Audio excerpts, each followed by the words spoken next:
transmission du savoir-faire. Au niveau de l'équipe, il n'y a pas eu de difficulté d'intégration, au contraire. Moi, dans un premier temps, je me suis dit, est-ce que ça va le faire d'intégrer une personne qui a du mal, qui ne comprend pas le français, avec d'autres personnes qui ne comprennent pas l'anglais, est-ce que ça va le faire? Eh bien, dès la première semaine, ils ont réussi à communiquer à l'aide de gestes. Ils ont, je pense, un autre regard par rapport à ces gens-là qui, malheureusement, n'ont pas la même chance que nous. Ça, c'est une ouverture d'esprit. Et je pense que par rapport à la vision qu'ils avaient des sans-papiers, des gens qui avaient des problèmes de logement, que leur avis a changé aujourd'hui. Quel âge avez-vous? Quel âge avez-vous? Quel est ton nom? Kirondé. Voilà. Quelle est ta nationalité? Dans le cadre de sa formation continue, M. Kirondé participe chaque semaine à des cours de français. Cette possibilité offerte par la loi depuis 2004 lui permettra, mois après mois, de s'épanouir dans sa nouvelle vie en Bretagne.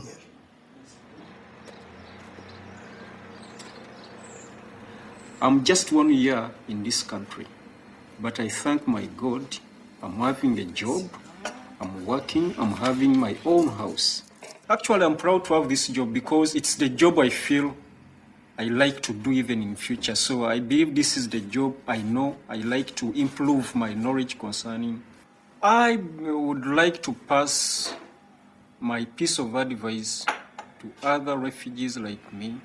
Please come follow us in village. We will live happy life together.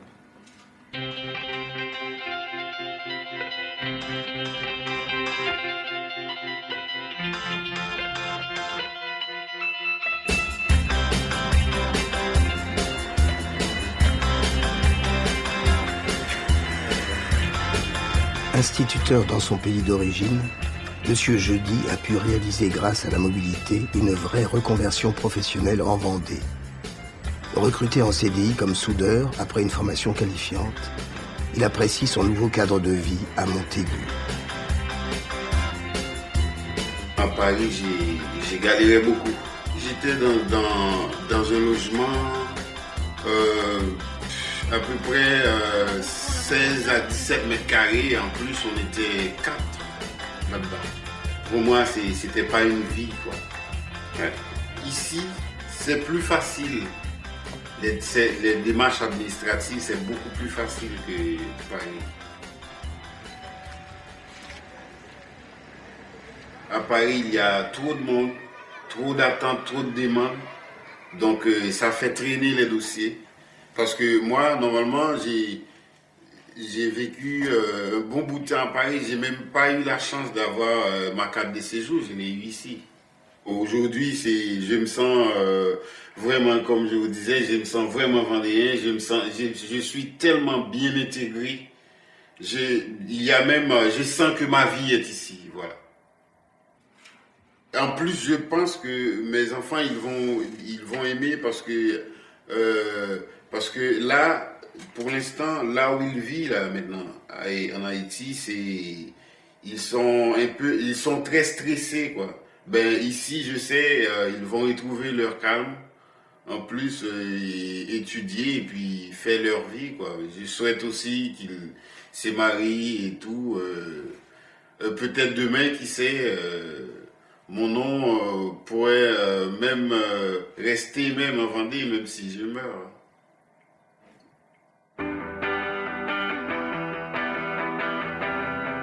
Après une période difficile à Paris et une prise en charge par le centre provisoire d'hébergement de Créteil, la famille Ovsianikova respire à nouveau au milieu des montagnes de Haute-Savoie. Depuis 3 ans, elle s'est construite une vraie vie sociale. Quand j'ai déménagé ici en Provence, j'ai découvert une autre vie, avec un cadre de vie beaucoup plus élevé que la vie dans une grande ville. Et c'est magnifique en fait. Je suis heureuse de pouvoir donner cette sensation à mes enfants. Ils ont trouvé ça chouette, la verdure, les montagnes, ça en fait que c'est comme d'être en vacances peut-être, mais les vacances qui durent toute la vie. Ça fait super chouette comme ça. C'est vrai, ça te plaît? Dis donc, je vais t'embaucher pour chez moi. Oh, tu t'en viens, tu gênes pas. Moi, je suis très content que dans notre immeuble, il n'y a pas beaucoup de familles. Il est tout petit, 2 étages, mais nous sortons bien avec les voisins. Que même tu peux ranger pour l'école, on a changé le numéro de portable. C'est très important. Tu ne sens pas que tu es tout seul ici. Même ça arrive, tu as un bouchon, tu as un embouteillage et tu n'arrives pas à récupérer à l'école, tu peux toujours compter sur quelqu'un, c'est trop important ça. On n'a pas de famille ici, on n'a pas de... Oui, on n'a pas de nos parents, on est tous seuls en fait, moi, mon mari et nos enfants. Et pour nous, c'est très important avoir des amis avec qui tu peux partager tes émotions, de pouvoir parler, de pouvoir se voir et donner un coup de main, donner des services l'un à l'autre. Ça compte beaucoup, c'est très important pour nous. Et les relations entre les voisins ou entre les familles, je trouve ici c'est plus simple.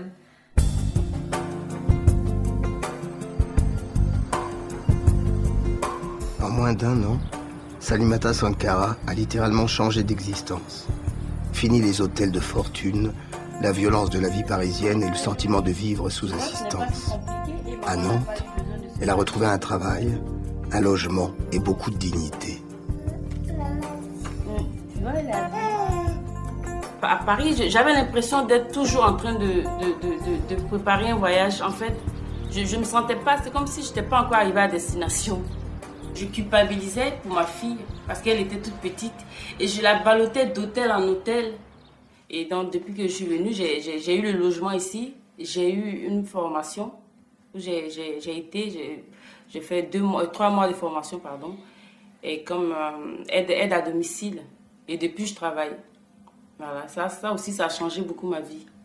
Je travaille, je sors les matins, j'amène ma fille à la crèche. Et puis là aussi, j'ai eu la chance d'avoir une place à la crèche parce qu'à Paris, c'est impossible. Ici, elle peut courir, jouer comme elle veut. Elle a des amis à côté. On a des parcs. C'est ça aussi l'avantage en province. J'ai 2 enfants en Afrique que je compte faire venir. Et ça, si j'ai cette idée aujourd'hui de les faire venir, c'est parce que je suis ici, à Nantes. Depuis que je suis là, au moins, je vois le bout du tunnel. Je peux faire des projets à long terme. Parce que je suis bien, quoi. J'ai tout ce qu'il me faut. À plus long terme, je vois la vie avec mes enfants ici. Ils seront intégrés et tout. Je vois l'avenir vraiment radieux, quoi.